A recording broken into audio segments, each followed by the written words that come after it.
guys, Henry from IFE here. So today I want to go over a few of the signs, what you should look out for if you see an advisor, to make sure it's in your best interest and to make sure you're getting the best value.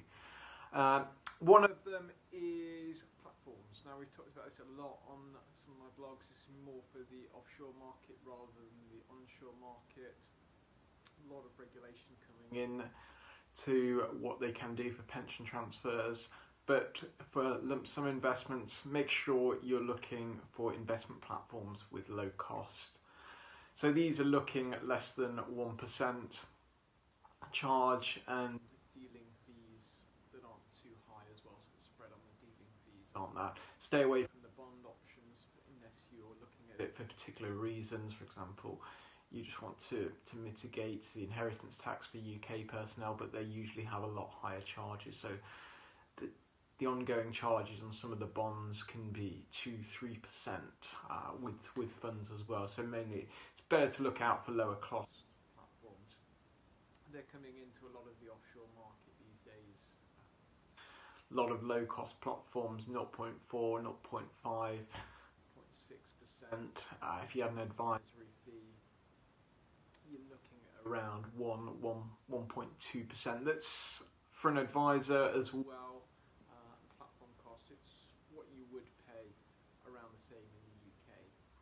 There or thereabouts, all in about 1.2%.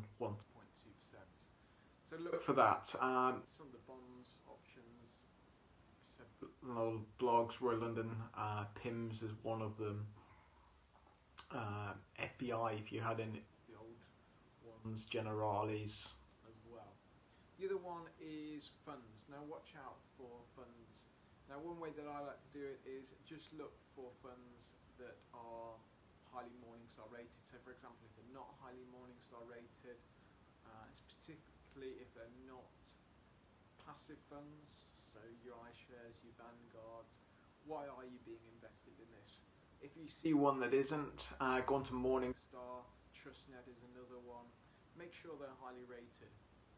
Have a look at the AUM, what they've got, the manager, their past performance, although it's no indication of the future, and why you being in it. So one of the common ones is to put it into, I've seen posed before, is into just fund portfolios that kind of mitigates your job as a financial advisor, because you should be doing that for them and at least take each individual personally and their personal circumstances. So I don't understand why they've been put into a generic just one fund. But Tony Best Invest offshore as well, another one that charges 5% upfront fees as well. You can have a look at the fees on Morningstar and Trustnet that they put in to that as well. So they just came across one advisor, a client of mine actually, before he went with me. He's got a proposal for Tony Best Invest. It was with a decent enough platform, Nedbank.